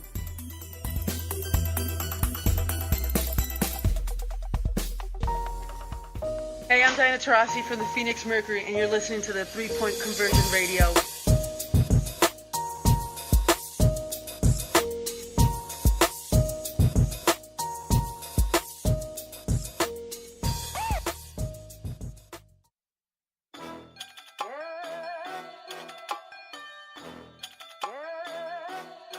Yes, we are back inside the 3-Point Conversion Sports Lounge. It's not really breaking news, but speaking of LA, Luol Deng and the Lakers have reached an agreement on a contract buyout. So finally, let me hold some, Lou. Yes, sir. For real, he definitely got a bag. Boy, let me hold some. Did he sell his? Did he sell his Fandom? Low key, he's not. I know because he only played 1 year. But no, I'm saying, but he's about 45 years old because he played with the Bulls. Seemed like he played with them like 30 years, 17 years. Right. He probably only like 28 years. Right. He came in the league when he was 12. He literally, he Iguodala age. He came in the league when he was like. He came in with Iguodala. Remember, Iguodala played 1 year. I remember I was working somewhere. I was working somewhere out there, and they both came in the store I was working in, and they was at the Moody Bible. He might be a year younger. Yeah, but I think they came in the same draft, year. right? Yeah. No. Luol Deng was in the 2004 draft. Yeah. Iguodala was in the 2006 draft. Okay. So that's the only player I know that's played longer than LeBron James, but he's younger than LeBron. Right? But you know, they came out of high school. Deng was second behind LeBron in ranking. Yeah. Right. You know, I think Kendrick Perkins was third then. Oh, stop it. He's like 192. Exactly. Oak tree. Y'all think he got something left? Who? Luol. No. Get Tibbs his is going bag to find out. No, he don't because Tibbs ran him to the ground. So. Well, he going to Minnesota, I'm sure. Tibbs I'm sure he's going to go. He's going to go to Minnesota. He's going to be in Minnesota. Because that's the only offer he's going to be Jimmy Butler backup. Let's switch sports. He averaged 35 minutes a game. NFL starts next week, and actually Thursday, where the Atlanta Falcons will be playing on Thursday night against the Philadelphia Eagles. I can't stand them Thursday night games, man. Man, yeah, it's not. This might be a good one though. It's gonna be a good one, but yeah, I don't like it. I don't really like the concept of just. The first one is okay. The rest is garbage. Like how you play on 4-day rest. But Fox say they got some great games coming up on Thursday night. You saying period? Game. I'm talking about. I don't like the fact that they have an opening game on. I miss opening kickoff. Like it's like baseball. How baseball started. MLB was doing the Sunday night first. No, just do. I was thinking about baseball. Monday at 1:00. That's when baseball starts. And that's what I miss with NFL. I miss just opening kickoff. I just don't like Thursday night games. Period. Right, I think it mucks up the game. Let's get to these divisions though. Yes. NFC. It's I wonder who we will. I guess find out who will be representing. But I want really to just talk about the division and who we think are going to win them. Mm-hmm. So I want to start off with the NFC West. And, I'll go with you. Who do you have winning the NFC West? I got the Rams. You don't think anybody can challenge them? I think Seattle still doesn't have any receivers. Don't have an offensive line. Russell will have to do too much. Arizona don't have a quarterback. The best, I mean, you just signed the dude to the most ridiculous contract ever in life. Until next you week. Got right, and Right, you got to the night. Yeah, Right. and then you got you got Todd Gurley and I don't necessarily believe in golf, but he got so much talent around him that you can't he mess just up. he just riding the coattails. So I just don't think nobody out there can actually compete with them right now. Do you think it's anybody that has a chance of competing in that division? I mean, maybe the 49ers can make some kind of run because, and that's just based on there's not a lot of tape on Garoppolo. Right. That's the only thing they have to go on. But on paper, look at the rant. What they have Aaron Donald, they have Ndamukong Suh, they the secondary that they have with Talib and Joyner and Peters, and Tremaine Johnson, and I feel they got like 9 DBs Pro Bowl. that could all start at any time. And then on offense, you have Gurley, you have Jared Goff, and you have a coach who can get the best out of him. Because we all thought Goff was a bust, but that was Jeff Fisher. But now he has an offensive coach, and he made a Pro Bowl last year. So I think he's going to take another step. So on paper, I don't think anyone challenged the Rams in that division. Okay, D, who was the most interesting team besides LA that you think, like, or player? We could go either or. I think the most interesting team would be San Francisco because you don't know what to expect. You know what Garoppolo did them last 5 games. He put up numbers that's astronomical. You're expecting this to happen, but again, like everybody say, there's not much tape. You don't know what a team is going to do after they have this tape on you, what to expect. However, from what I've seen from him, he probably that dude. So I think I think that team is going to be the surprising team. As far as Seattle, I think that they're going through a whole identity crisis. They don't even know what they're going to be. Yep. Who is their running back? We know that Baldwin is their wide receiver. We know that Russell Wilson is their quarterback. And we know that their safety is holding out. Well, they drafted Rashad Penny. He's hurt. But he's hurt. So it's going to be Procise or he's say hurt with the Colorado State or something. They always get hurt. And then Russell Wilson usually running around for his life anyway in the backfield. I think they might be better. Dwayne Brown. Yeah, and I think this is a full year, so I think offensively, I mean, with the offensive line, I think they're better. It's just defensively now, like, where do you go? But your offense was predicated off your defense. Yeah. And I like Shaq Griffin. I like Shaq, but he gonna make that much of a difference? No, I'm just saying. But I like him at the corner. Well, the cornerback is. He playing linebacker though. Who is that? What's the corner? What is his brother name? They got like the same Shaquem. Yeah. They got like the same name. I was thinking like, dang, which how you Shaq gonna name is this? a linebacker. Look, how you gonna name your son? Shaq Two and sons, Shaq. the same name. Shaq and Shaq. Shaquem. See, So neither one of their name can be Shaq. it can't be Shaq Shaq. one and- It can't because they both Shaq. Yeah, I They guess call him you're right. Shaq 1, Shaq 2. They called one. That's what I'm saying. They were calling the Don't cornerback. to me. Well, no, They were calling me. They were calling the I feel back. you. They're twins. They are Yeah, twins. they were Yeah, calling the cornerback Shaq. And at first, they were calling him that last year. Okay, so what? And then his brother, I heard him call him Shaq. That's why I was confused. Like, but either or, that cornerback, I think he's pretty good. But Well, now he was there last year. Yeah, I think I like him. But now with Earl Thomas being in trade talks and they're listening, He said he ain't coming. it's just so much. Y'all want Earl Thomas too? I'd take him. You take? I actually don't. I will. Because it's going to cost us, and he's a little older, and I think our two safeties that we got are going to be stars, Eddie Jackson and Amos. They both are love Eddie Jackson. Yeah, they both are. I don't think Amos two of the is top. a star. Amos can hit, but he missed too many.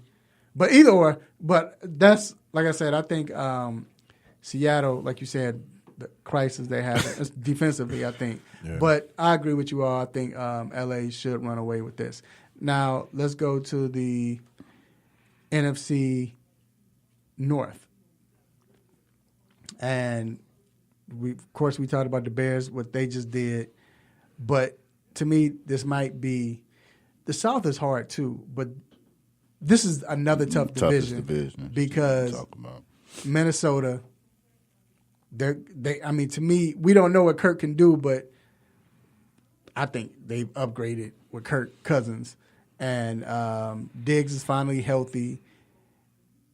We don't know what we're going to see in the running back Dalvin Cook, but he's possibly he was a beast in college. So if he gets back to he was on point. He was on point in the first 3-4 games. Yeah. I had him in fantasy. He's putting up numbers. Right. Yeah. See, give him a stop it because what I to talk about when you compare fantasy when we're talking NFL, I hate that. That's stop it. No, I said I had him in fantasy, but he was putting up numbers regardless of his fantasy or whatever. Okay. His numbers was crazy. Okay, yeah, that's what I'm saying. He was balling. His numbers was crazy. He was averaging like 115 and a touchdown a game. So now and then you still got Green Bay.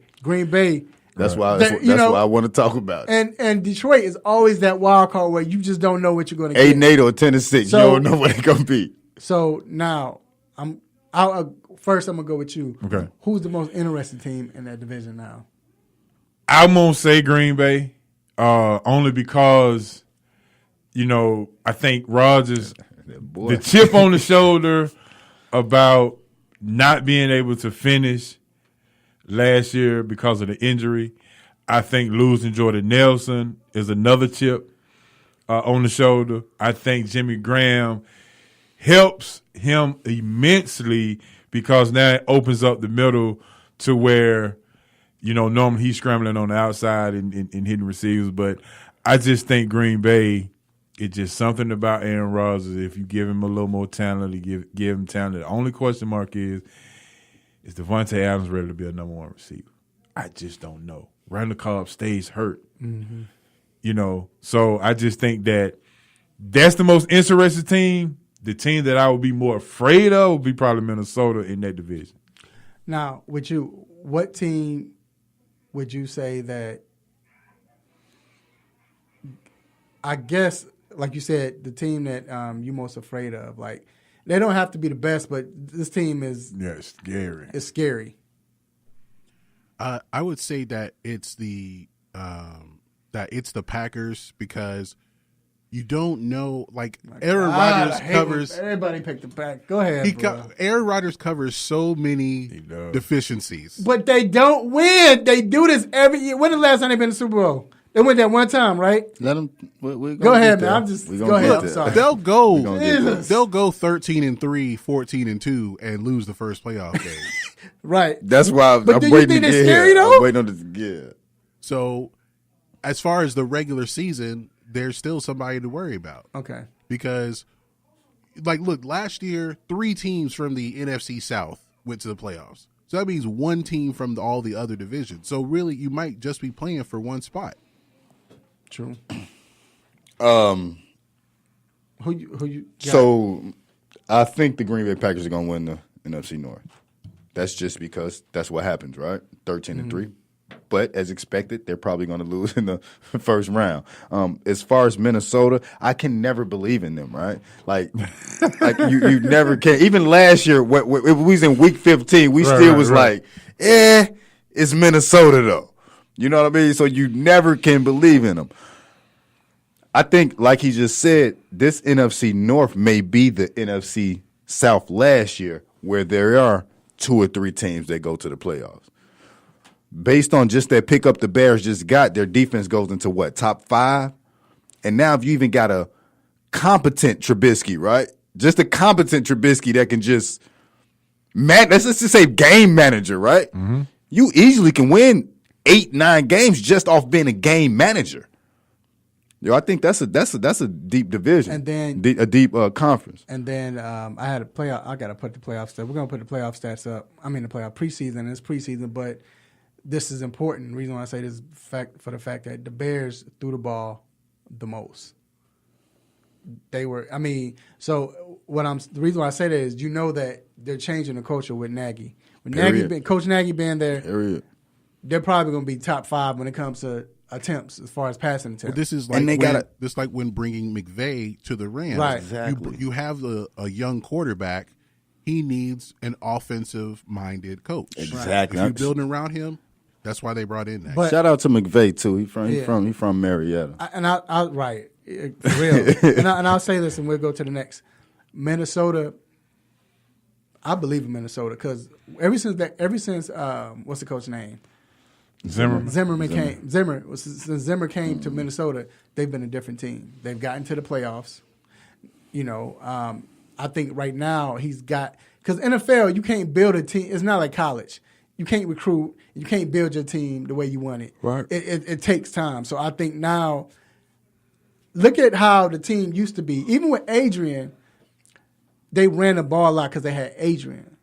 But I don't look at they were never a running team in defense. Look at how they are now.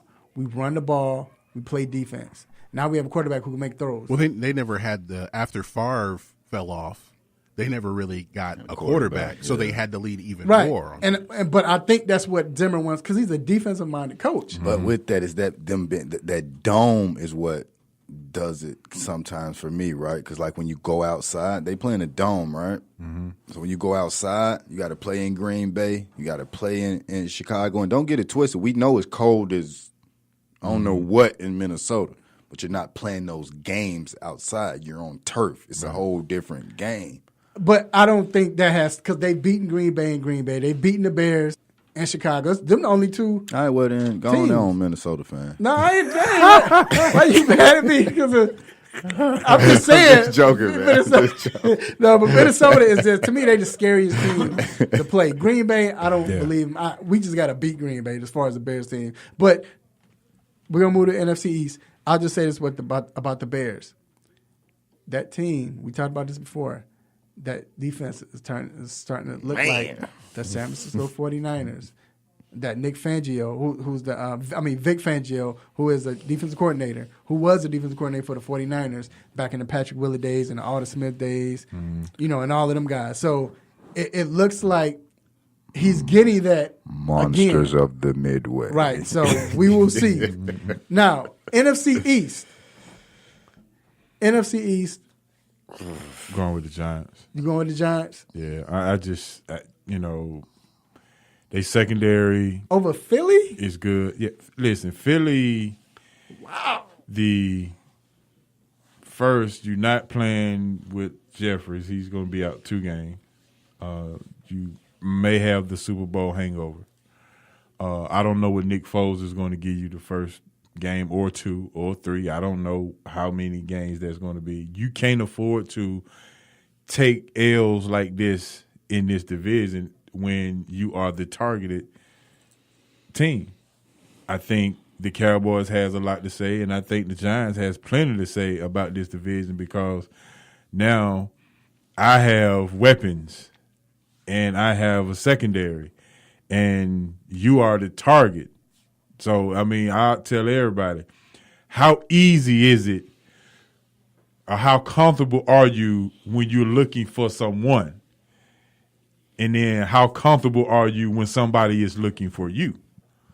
Everybody is looking for the Eagles. So I just think in this division, I think the Giants got the upper hand, and I'm picking the Giants. Let's do this. We're going to switch some things. We're going to take a quick break. We're going to come back, and we're going to finish this up. All right? Braves, we love you. But we're going to take a quick break, all right?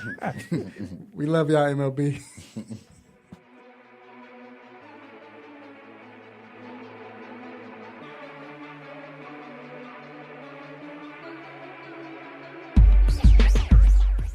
Have you been looking for a radio station that gives you sports? I don't believe it!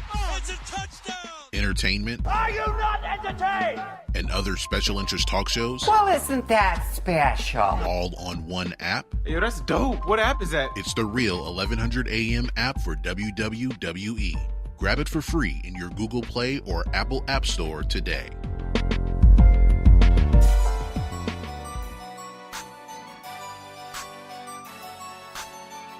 Hey, what's going on, sports fans? It's your boy Damian Adams from The Real Deal with Damian Adams. Now, you can catch my show on Tuesdays at 7 p.m. Eastern Time here on the 3 Point Conversion Station. But for right now, I'm listening to the 3 Point Conversion Sports Lounge with my man, Mr. Controversy. Always keeping it real, always keeping it raw. I can't miss out on this on my Saturday mornings, so keep it locked to the 3 Point Conversion Sports Lounge.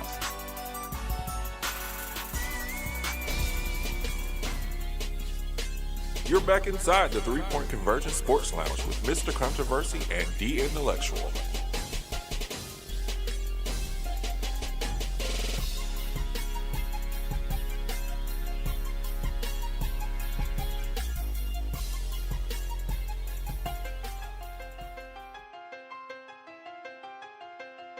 The 3 Point Conversion Sports Lounge.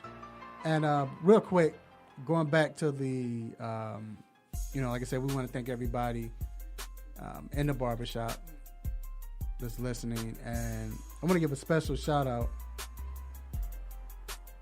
to my man, Donald. Donald, his graduation is coming from DeKalb County Academy. So shout out, Donald. Yeah. Shout out to Mr. Donald Jackson. What's up? Good job. Congratulations. 5-0. Good job, man. We happy for you, sir. So I'm proud of you, man. But going back to the football to NFL, we're discussing the NFL divisions, the NFC divisions, and we're in the NFC East. And H.O. stated that he thinks the Giants, are the team to beat. Anybody opposed? I'm not even going to just anybody opposed. I think Philly the team to beat, but I think the Giants could be the scariest team because Eli is Eli. People can try to discredit him how they want, but he got 2 Super Bowls, and when he has the talent around him, he does what he needs to do. They had their entire receiving core was gone last year. They haven't had a running back in 4 to 5 years easily. Since Jacobs, right? Or Tiki. You know what I'm saying? They haven't had a running back since who? Tiki Barber. Bradshaw. Can I get a stopper for Brandon Jacobs? You don't like him? Man, stop it. Weak. Like Deion said, somebody need to hold a mirror and follow him around. Just a right side mirror. Just look at yourself, bro. Look at yourself. This is you. Yeah. Stop tippy-toeing. But I feel like them having OBJ back, having Saquon Barkley, they defense, as long as they offense can protect, they offensive line can protect Eli, I think they can be a very dangerous team. However, with Philly, I feel like they showed us what they was last year. I know you spoke on the Super Bowl hangover. I think that may last maybe a game or two, and the reason I say that is because they didn't have a quarterback. So he don't have the Super Bowl hangover. You could maybe speak to Foles having the hangover, but he, now. Why can't I think of the kid's name? Who Wentz? Wentz. Wentz coming in. He got a chip on his shoulder. Now he got hurt. They won the Super Bowl without me. I was finna be an MVP. He was probably gonna be the MVP. Right. So now he want to come back in. But that's if he plays, because they just came out and said they still want him to take his time. So it could be 4 or 5 games before we see Wentz. And the thing about it now, we got full tape on Nick Foles.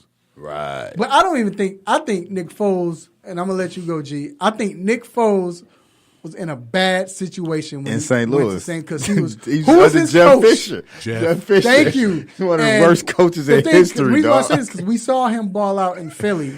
And then he got traded. And then he comes back.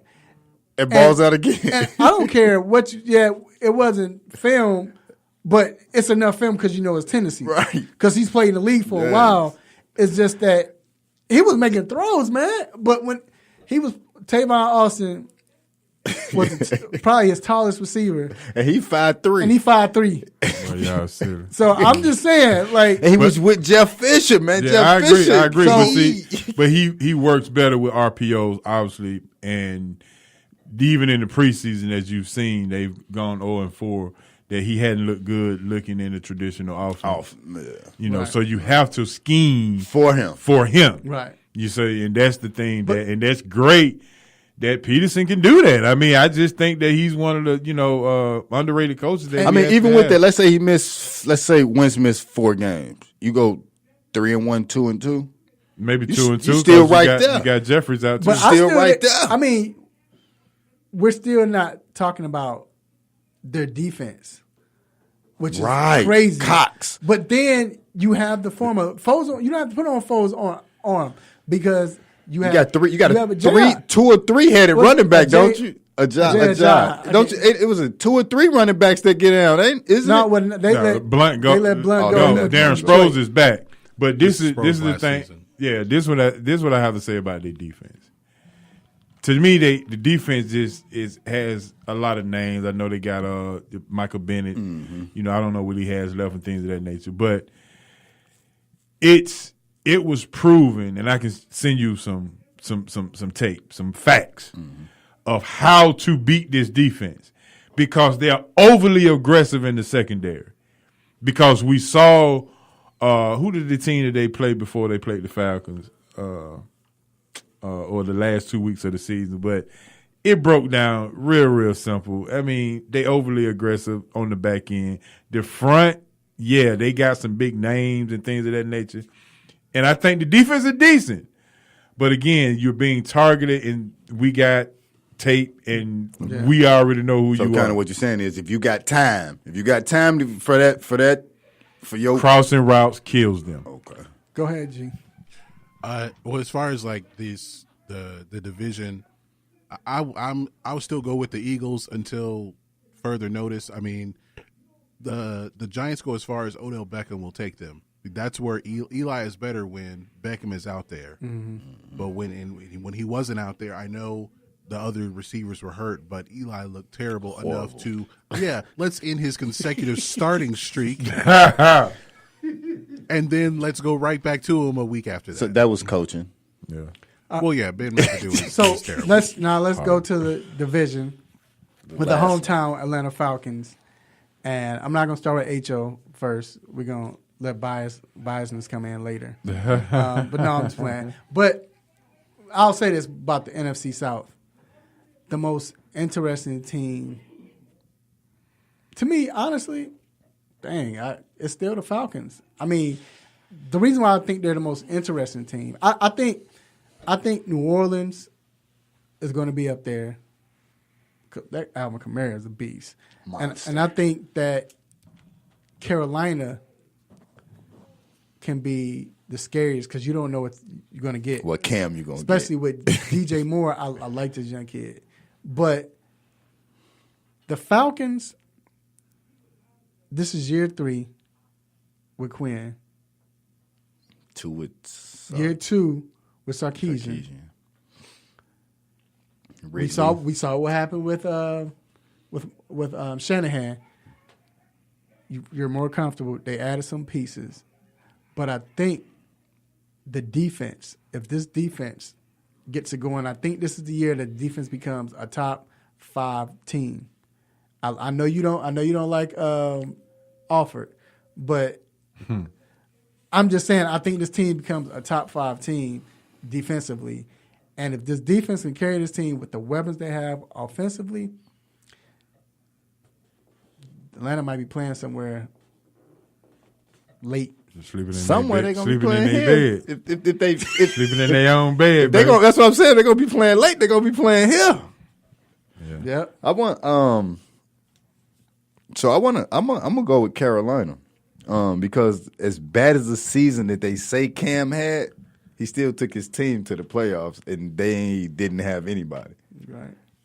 Like McCaffrey didn't do as good as expected. He did well, right? But he didn't do what was expected. So I'm sure he's gonna take a step, right? Yeah, I think he's about to blow up. Right, he's gonna take a step. I think that Cam got he always got a chip on the shoulder. I think we can agree on that. It's always something Cam didn't do or he could have did better, right? But they say that last year wasn't that good. And they always say he's not elite, but he's a year removed from being the MVP of the league. So I'm still trying to understand that. But I think the Carolina team. I really think them. But then, like you said, right behind that is Atlanta. But you can never not mention Drew Brees as long as he got an arm on his body. You think Carolina's going to be number 1? Yep. I mean, I can't never know here. Like I can't knock it. I think Carolina is the most scariest team in the division. You get North Turner coming in the OC. You get C.J. Anderson coming in as a bruising running back that allows McCaffrey to free up in space. You upgraded your receiving core with DJ Moore, and then you obviously got Futchins and Torrey Smith. Right. So you've done that. The reason I fear them is because of Turner, the OC, I was gonna say that's the using a weapon like Cam. That's the scary part. And whatchamacallit, and McCaffrey. And McCaffrey. Yeah. So, but now with New Orleans, I mean, Ingram missing the first 4 games, I think is going to hurt New Orleans. I don't think they can afford to have Kamari be that workload for 4 games, because if you look at his stats without Ingram in the game, he's not that workload. He needs that offset balance. it. Yeah. He needs the balance. So New Orleans really doesn't scare me as much as Carolina does. I just think the Falcons has the least amount of holes for a team as far as balance. That's the only reason I would choose Atlanta. Carolina's just gonna be right up there. I wouldn't be surprised if it's Carolina and Atlanta, and those are the only 2 that goes from that division. And it come down to that game, or that division come down to that game. Exactly. When one of them meet, it come down to that. So before we go, is there any way Tampa could come in the mix? Like, I mean, we've been screaming Tampa, watch out for Tampa. We never know with Tampa. You asking G or you asking who? The ghost of anybody. Warren Dunn and Mike Allstott return. Right. The ghost of Warren Sapp and Derek Brooks come back. Yeah. Then Rondé. So they just and like, Rondé, yeah. We just talk about Super Bowl MVP Dexter Jackson. He might help. Right. And we just talked about Jameis Winston not even guaranteed his starting position when he come back. So who is they backup? So who you have winning? You have Atlanta winning. I got Atlanta winning. You have Atlanta winning the South? Yeah. I'm going with Carolina. I think New Orleans going to win the South, but I think Atlanta's coming out. They're going to go first, but I think New Orleans winning the South. NFC North, who you got?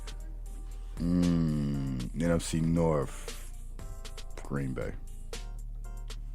Packers. Pack. I'm going to Chicago.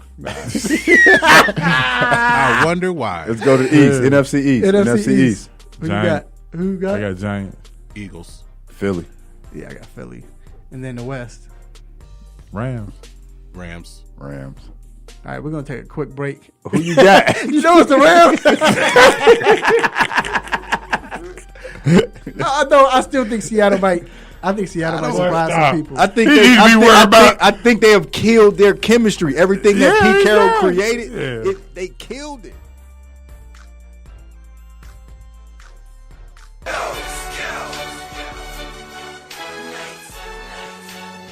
Greetings. Barry here. The Real 1100 wants you to register to vote. Join us for our Be the Change Register to Vote campaign. Come on out Saturday, September 22nd, and enjoy music, refreshments, and a chance to meet some of your favorite Real 1100 show hosts and enter raffle giveaways. Be the change you would like to see. Register to vote with us September 22nd from 10 a.m. to 3 p.m. We can't wait to meet you. And remember, don't boo, vote.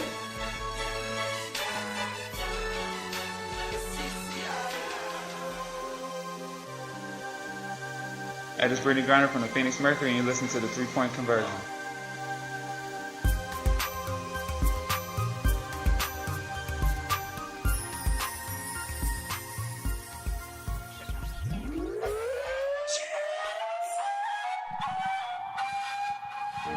Yes, we are back inside the 3-Point Conversion Sports Lounge. If you hear this music, you already know what it means. It means we have to let you go. Before we let you go, please stay tuned because we have a couple of shout-outs. You might be a part of it. First of all, you know I got to give a shout-out to my man upstairs. Yes. God Almighty. Yes. And, I mean, man, I can't describe how he's blessed me, with this opportunity and look at how the 3-point conversion is taking off and going places. We're continually going and meeting people. You know, it's crazy. And then for giving me this platform to go ahead and talk my mind, speak my mind, for you all to listen, make you all happy, mad, upset, want to get me to stop it segment. Stop it. And just like I said, just to do this every Saturday, this is great. Also, I want to thank my special guest, H.O. Hey He ain't man, no guest always, no more, man. Thank you. always a pleasure coming for through, coming man. on. Y'all keep it rocking, man. And I really appreciate the opportunity as always, coming in and just rocking with you guys, man. I appreciate it, that that chemistry is flowing, bro. Yeah, bro. You know, that college football, and we didn't get into the Braves, but you know they. I don't know. Yeah, I don't know. But I have a feeling you'll be back next week. So I want to thank G, our engineer. Appreciate you, G.